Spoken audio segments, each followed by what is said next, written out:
Senhor presidente, senhoras e senhores deputados, venho, senhor presidente, a esta tribuna, primeiro para dizer que hoje a Petrobras completa 60 anos.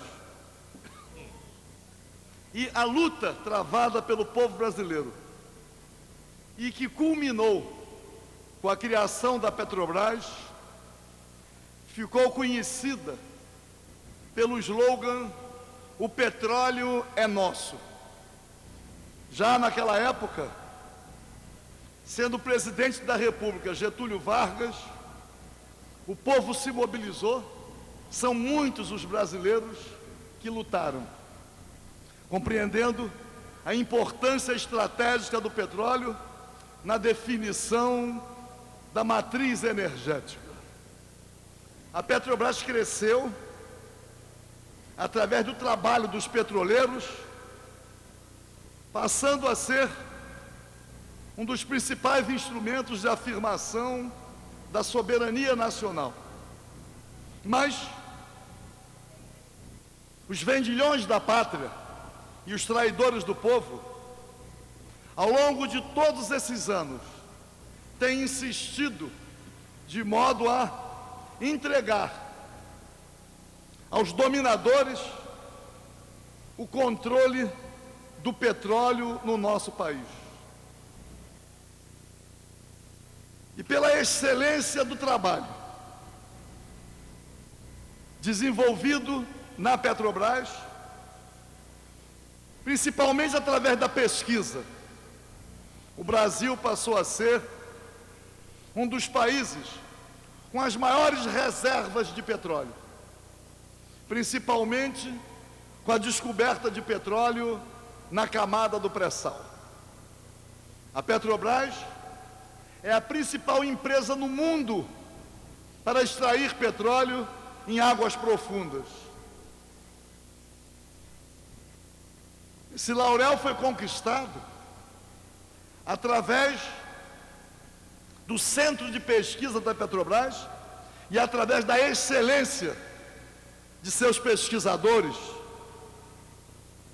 E aí, senhor presidente, depois de quebrado o monopólio estatal do petróleo na era FHC, monopólio estatal recuperado na Assembleia Nacional Constituinte, a quebra do monopólio está ensejando a possibilidade da prática reiterada de crimes de lesa pátria. Com a quebra do monopólio, as rodadas de leilão, entregando nossas bacias sedimentares. E agora, senhor presidente, exatamente quando a Petrobras completa 60 anos,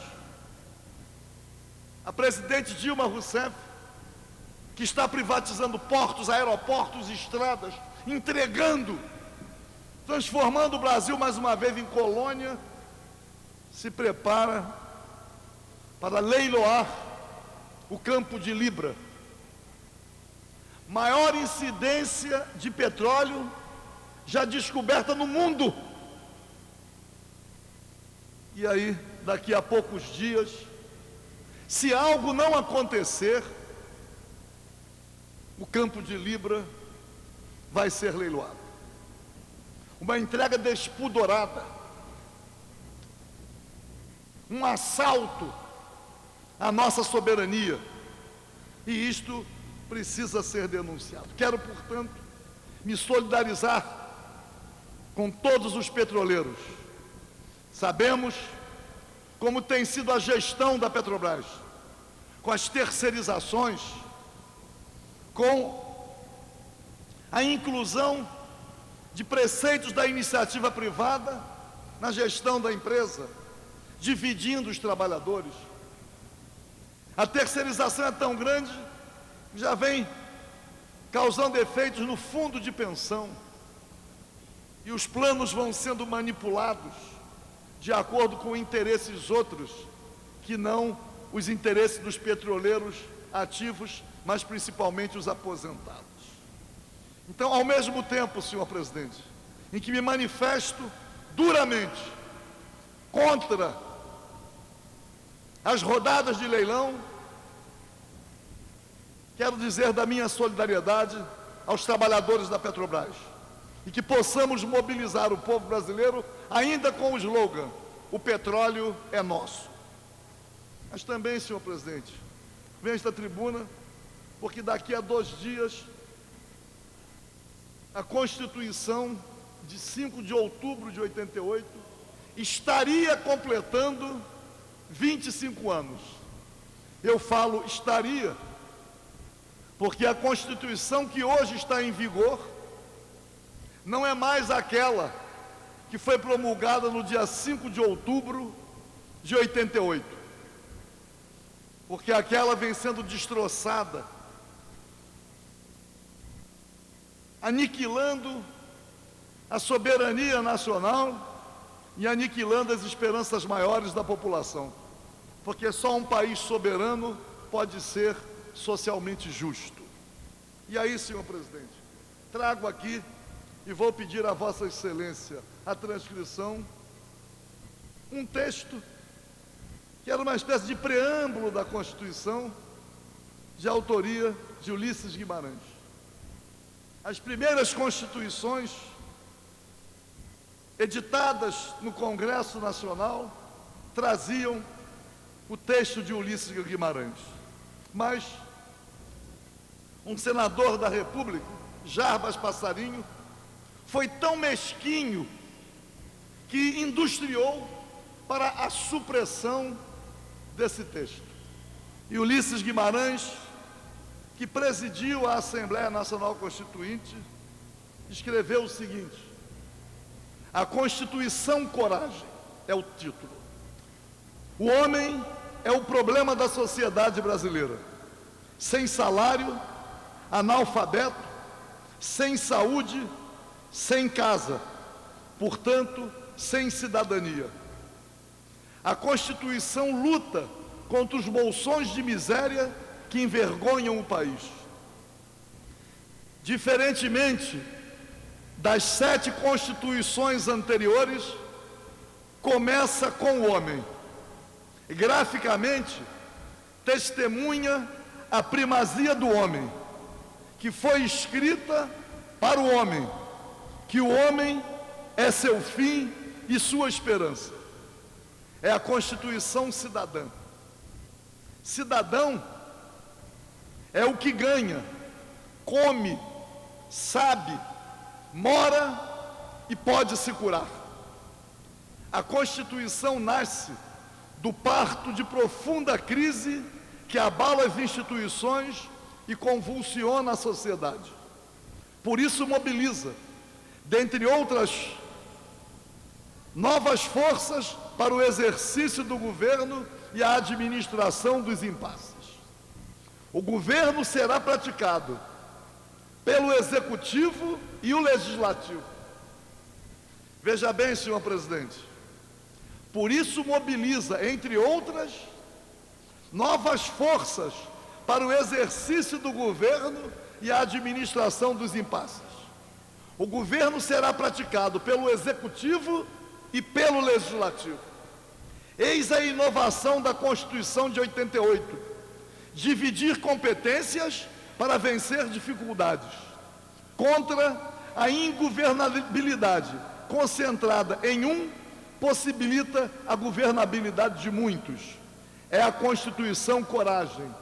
Andou, imaginou, inovou, ousou, ouviu, viu, destroçou tabus, tomou partido dos que só se salvam pela lei.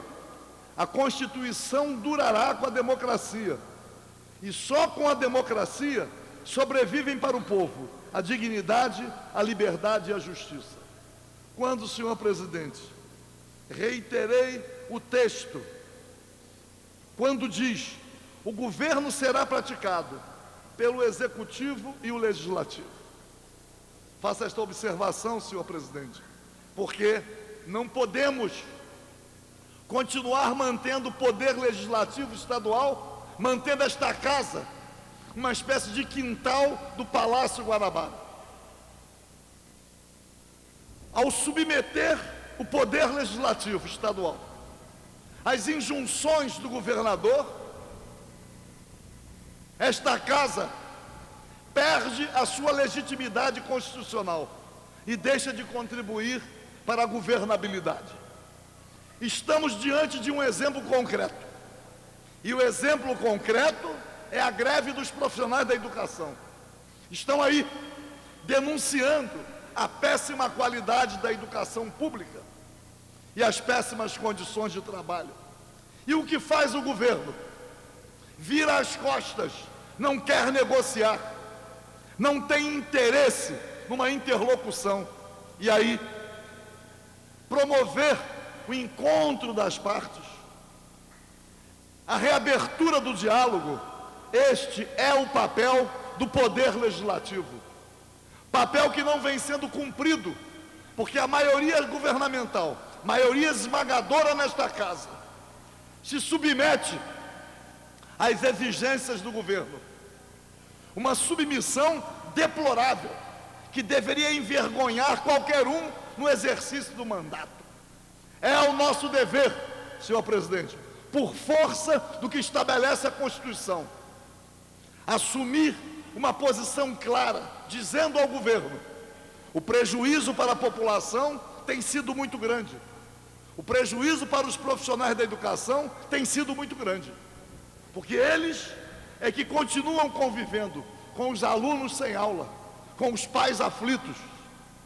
Esta casa não se mobilizar para patrocinar o diálogo, para impor o diálogo, para exigir uma educação pública de boa qualidade, para ser solidária aos profissionais da educação, como forma de contribuir para a governabilidade. Portanto, senhor presidente, quando a Constituição, pelo menos com os artigos que foram preservados, vai completar 25 anos, nós temos que, pelo menos, reivindicar, no caso da soberania nacional, o monopólio estatal do petróleo, mas, ao mesmo tempo, esperar que esta casa, que o Poder Legislativo, cumpra suas obrigações constitucionais para com a governabilidade e possa, na questão específica dos profissionais da educação, ter o seu lado, o lado da educação pública de boa qualidade, o lado do diálogo, porque só através do diálogo haverá uma solução para tão grave conflito. Meus parabéns àqueles que participaram da elaboração da Constituição e meus parabéns para aqueles que continuam fiéis aos ideais democráticos a partir da soberania nacional. Muito obrigado. Obrigado, deputado. Não havendo mais orador inscrito.